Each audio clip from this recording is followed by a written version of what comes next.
Good morning. Thank you for having me here today. I have no disclosures to make. So as we heard from everyone up to now, the in-stent stenosis is the Achilles heel of all the percutaneous interventions for PAD.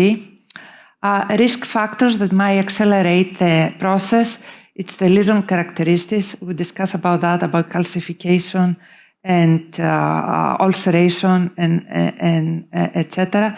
The arterial segment has been intervened, procedural details, what kind of stent we used, what was the final result, if the stent was compressed, and etc. Stent characteristics, as we said in material fatigue, response to antiplatelet treatment and compliance, obviously, to antiplatelet treatment, and the inflammatory state of the patient that includes all the other comorbidities that might increase the inflammation. In a study that we presented about 3 years ago, and we separated patients with femoropopliteal stenting and more than 1 year follow-up in 3 tertiles in terms of inflammatory status at the time of the intervention, we found that the patients that at that time they were at a higher inflammatory state, they reocclude twice as fast than the ones at the bottom of inflammatory state, and also they had 3-fold risk to develop in-stent stenosis.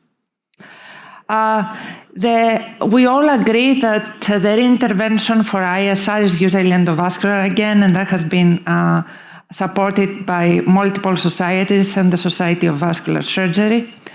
At the Basel trial, the first one where they used only PTA, they found that at least 30% of the patients, they need reintervention in 1 year. We're waiting the results from BCLI and Basel II. Hopefully they will shed some more light on that. But the rates for different tests, but the rates probably vary for, as we said, for different interventions that they use different type of stents. And the median time usually for intervention is between 245 to 280, but it has been reported as early as 18 days. So when we should operate and not reintervene again? Well, I looked everywhere and really there's no consensus. So I'm gonna tell you what I have seen and what I'm trying to do. And if I have time, I will show you some cases where my thought process worked and some others that I was totally wrong. So when I think of reoperating rather than reintervening percutaneously, I take into account the timing of the recurrent lesion, whether that the recurrence happened in a year, or as I said, in a month or 3 months. The mechanism of recurrence, because I'm trying to find ways to identify the cause and see if I can fix it for the next intervention and avoid the same problem again. What's the stage of PAD at the recurrence? How much tissue is left for salvage in CLI patients? If the distal target's getting more compromised, or if there is, by doing the intervention, I have to stent more distally. What's the patient age? Obviously, a younger patient are more aggressive in deciding to do open procedure, but for an older man or woman who's limited in their house with not too much daily activities, I push more the envelope for reintervention percutaneously. What's the quality of the available conduit that I have in order to do the bypass? Here at the end, we had harvested all this vein that looks very long now, but many of the segments of this vein were very thickened, and we had to do 3 anastomoses to get an adequate size to do a POP to DP bypass. And of course, the patient compliance. Patients that they follow up and they have strict surveillance and they take their Plavix and their antiplatelets, I tend to try to use percutaneous intervention again.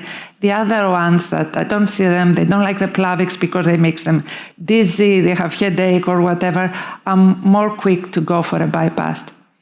So I have a few cases here just to show you. This is a patient of mine, Greek gentleman, 65-year-old. He was a heavy smoker. He was a floor installer. He spent the whole day kneeling down on the floor, just laying tiles. And he came with a severe claudication that made him not be able to go to work. He has a lesion the lumen of the popliteal is narrow, and then he has this irregular lesion here. I'm not sure if you can appreciate the calcification. Was atherectomized and I ballooned it. I caused dissection. I had to put a drug-eluted stent. These are the runoffs. And he did fine. He promised me he's going to stop smoking. He went home on Plavix. He had palpable pulse. He came back just 4 months later, telling me that while he was kneeling his legs, he felt a snap, and then he couldn't walk. And now his claudication was down to 1 block. This is what I saw when I repeated the angiogram. Here is the stent which is occluded. I'm not sure if you can appreciate it, how deformed it is now. I jet stream it, balloon it, and I reline it with a different stent that now goes all the way down to the knee joint. That's drug-eluted. Again, high fives. He did well for 5 months. He said that he's going to stop smoking. He didn't. He came with the same story again. He felt something again while he was working. He got up and he had claudication again. So this time I decided his claudication was worse, that I should go for a bypass. He had a perfect conduit. This is the bypass. He stopped smoking after that, and I've seen him now for, I think, 5 years without other intervention. So that was a nice case with good decision. This is an okay case, and I'll say why. This is a 61-year-old man, very religious. He's diabetic. He was a smoker. He was kneeling to pray multiple times per day. He came again with claudication. We put a long SFA stent. He came back again within 6 months with significant worsening of his claudication, and this. The stent was fractured in many areas. Was jet streamed, balloon dilated, and relined, again with good results. 2 vessels ran off at least. He had PT and DP pulse palpable. And then he came back again in 3 months. More disease proximally. The stent was occluded. And he's diabetic. To be honest with you, I'm not sure if he had rest pain or was neuropathy. I have to say, after what I did, it went away. So I tend to believe it was rest pain with very flattened waveforms at metatarsals. He didn't have a great vein, but I did a bypass. I had to connect 2 segments, and you can see here the area that of the graft that didn't look good. So remains the graft open for 7 years. However, that area, as you can see here, has so far restenosed multiple times, at least 3 times in these 7 years, and responds well with balloon dilation. So I guess that's a success again. And finally, I'm not sure how far I'm going to go, but this is the bad story, because this is a patient. He's 71, he's a grandfather, he's riding a motorcycle, he was a smoker, he has 2 grandkids that he takes back and forth from the school. This is the index lesion. When he came with claudication, he said he was not able to walk the kids all the way home. I stented it. He has 1 vessel runoff down to the leg. That's always bad prognosis for stenting. And it's the same story again. Within a little bit over a year, he came 3 times. Every time there was progression of the disease proximally, we had to put more and more stents.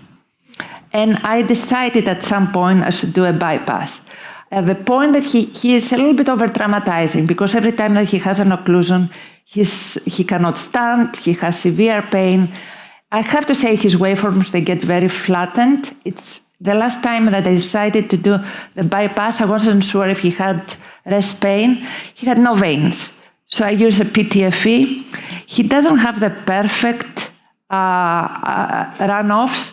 And obviously, because I wasn't sure if that was for CLI, and because I had a PTFE graft, I stay at the below knee popliteal.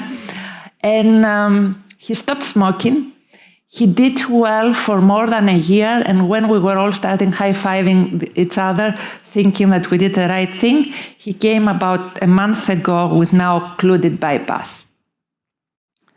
I guess I'm stopping here. All right. My conclusion, I had another case that the bypass worked in one side and didn't work at the other side. I think young patients with significant tissue loss, we should just be more proactive to do a bypass. And for patients like this one, that they have claudication, if somehow our procedures, they don't work the first time, it's a good idea to stop and do nothing also, and just try them with exercise. Thank you.